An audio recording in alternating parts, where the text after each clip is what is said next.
For today's video nga ay nag-workout na naman ang inyong Mr. Ribbon Singapore. Ang target natin for today's video ay ang ating chest. Kaya ang Mr. Ribbon nyo, nag-barbell na naman siya. Flat barbell press na naman ang punteriya niya, B.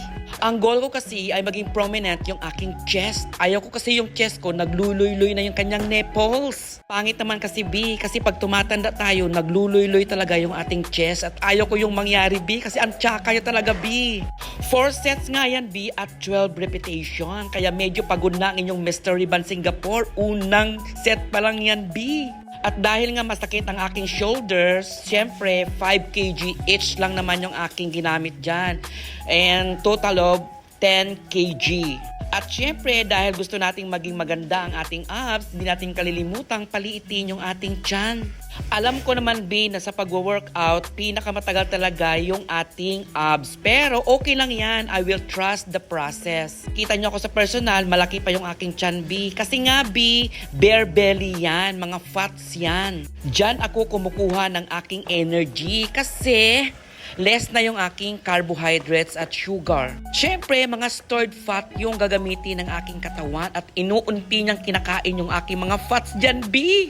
Buti na lang meron ako mga stored fat. Kung wala, ay naku, B. Gugutumin talaga ako everyday at mapaparami yung aking kain. Char! So ayan, B, hiningal ng inyong Mr. Ribbon Singapore. Akala mo naman, ang dami niyang kinarga. Kukunti lang naman. Kasama rin sa aking set, B, ay yung aking tricep. Kung makikita nyo, B, nagkakamasin na yung ating mga braso. Hindi ko nga alam, ini-imagine ko, paano na pag lumaki yung aking mga braso, B? Matatakot na yung mga kalalakihan sa akin. Kawawa naman ako, B. Wala nang papatol sa aking mga baby boys. Dahil makikita nila, mas malaki pa yung muscle ko sa kanila. Pero okay lang yan, B, kasi ang target ko naman is magkaroon ako ng prominent arms, chest, at yung aking shoulder. Kita nyo, B, makikita nyo na yung progress sa aking katawan. Nagkakaroon na talaga ako ng tricep at hindi na nagluloy-loy yan kapag inaangat ko yung aking mga braso. Labi, kita, ang ingay naman ng sasakyan na to. Ano ba yan? Alam niya, nagvo-voice over ako Storbo talaga, charot. Ayan, B, makikita nyo, ang ganda na ng aking mga muscles. Unti-unti na siya. Diba? Perfect. From 73 kg, ngayon ay 68 kg na lang ako, B. Makikita nyo na yung aking makabandag na scorpion. So ayan, B, susubukan ko namang buhatin yung aking sarili. Naalala ko noon, nung unang araw ako nag-workout at sinubukan ko nga itong paglilift ng aking katawan. At alam nyo, B, hirap na hirap akong buhatin yung aking katawan before. Kahit may tulong na yan pero hirap na hirap pa rin ako. Siguro nakakaya ko yan mga 2-3 lang. Pero ngayon, B, nakikita nyo, kaya ko nang mag 12 repetition at 4 sets. Ang ibig sabihin, lumalakas na yung ating mga braso at gumagaan na yung ating katawan. Grabe, B, proud na proud talaga ako sa aking sarili. Kasi ang pag-gym, B, hindi naman para lang sa muscle. Ang pag-gym naman talaga, B, ang focus ko ay para sa aking kalusugan. Alam kasi noong nakaraan ng aking mga past life ba yun?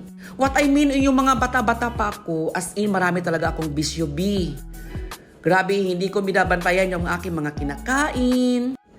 Umiinom ako ng beer at kung ano-ano pa, naninigarilyo at higit sa lahat, B. Bisyuhan talaga ako, B, sa mga lalaki. Kaya nakalimutan ko talaga yung aking sarili. Char! Ito na nga yung pinaka-progress na nagawa ko sa aking sarili. Kita nyo naman, B.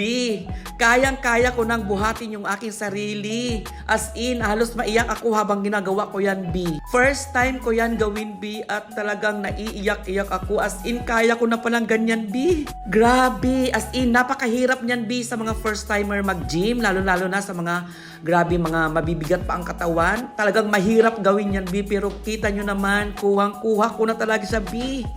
Kitang-kita ko na talaga at ramdam na ramdam ko na yung progress sa aking pag-gym, B. Buti na lang talaga at sinusunod ko yung mga program ni Jordan Yu. Kaya sana sa mga susunod na araw ay hindi ako tatamarin sa pag-gym, B, kasi ganahan kaayo ko, B. So hanggang dyan muna. Bye-bye!